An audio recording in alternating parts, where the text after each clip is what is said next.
माननीय पंतप्रधान नरेंद्र मोदीजी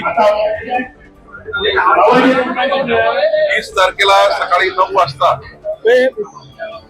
नागपुरामध्ये येणार आहे। माननीय मोदीजी रेशीम बागला जाऊन नंतर मग दीक्षाभूमीला जाणार आहे। साधारण 9:30 वाजता दीक्षाभूमीला जातील। साधारण 10 वाजता जवळपास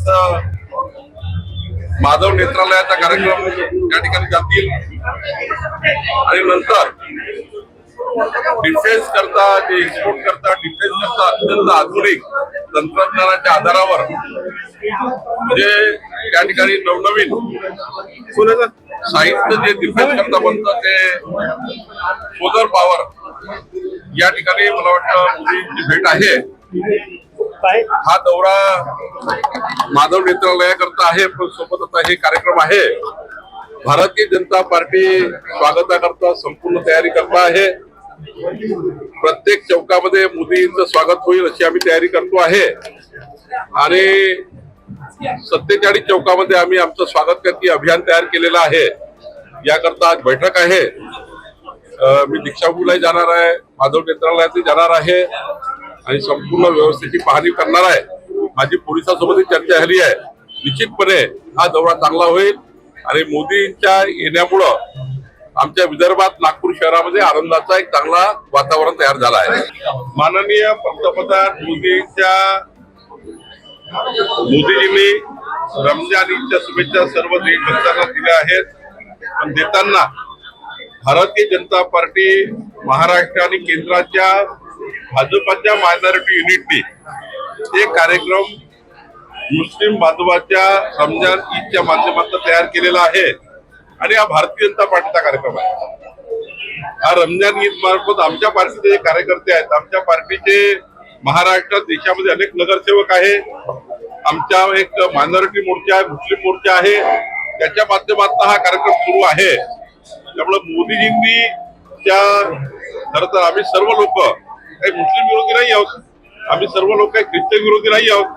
या देशामध्ये राहणारे पण पाकिस्तानचा ध्वज फडकवणारे, या देशामध्ये राहणारे पण पाकिस्तानचा झेंडा घेऊन रॅली काढणारे, जे उद्धव ठाकरेंच्या परभणीच्या आणि नाशिकच्या रॅलीमध्ये आणि परभणीच्या रॅलीमध्ये उद्धव ठाकरेंच्या पाकिस्तानचे झेंडे फडकत होते, ते जे लोक आहेत त्यांच्या विरोधी आमची भूमिका आहे।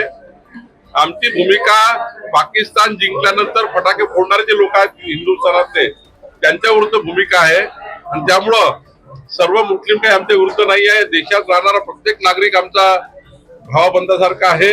हिंदू मुस्लिम सिख इसाई पहिल्यापासून आम्ही ठरवलेलं आहे, भाऊबंदकी आहे या देशाची। या देशाचं ब्लडच असं आहे की आम्ही सर्वांना सोबत घेऊन जातो आणि हा कार्यक्रम भारतीय जनता पार्टीच्या मायनॉरिटी मोर्चाचा मुस्लिम मोर्चाचा आहे।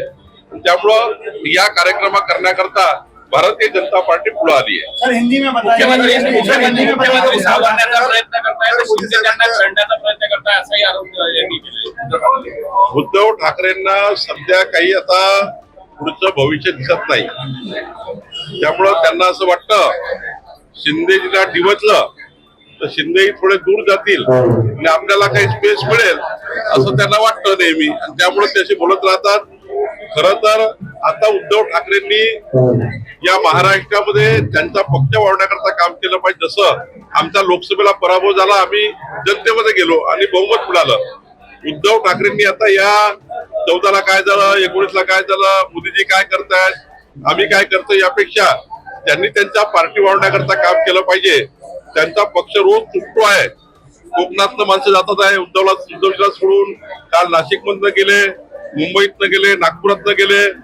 उद्धव ठाकरेजी त्यांच्या राहिलेल्या कार्यकर्त्याला सांभाळण्याकरता काही वेळ दिला तर काही पार्टी तरी त्यांची वाचेल, नाही तर पार्टी रोज त्या ठिकाणी फुटत आहे। आता सांगलीमध्ये त्यांचे एक मोठे नेते निघून गेले। त्यामुळं उद्धव ठाकरेंनी खरं तर मोदीजी आणि अमितभाई किंवा देवेंद्रजी किंवा एकनाथ शिंदेवर बोलण्यापेक्षा आपली पार्टी कुठं तुटत आहे, आपली पार्टी कशामुळे नाराज आहे, आपला बूथवरचा तालुका अध्यक्ष कार्यकर्ता का त्यांचा पार्टी सोडतायत याचा विचार त्यांनी केला पाहिजे। याकडे जास्त लक्ष उद्धव ठाकरेंनी दिलं पाहिजे।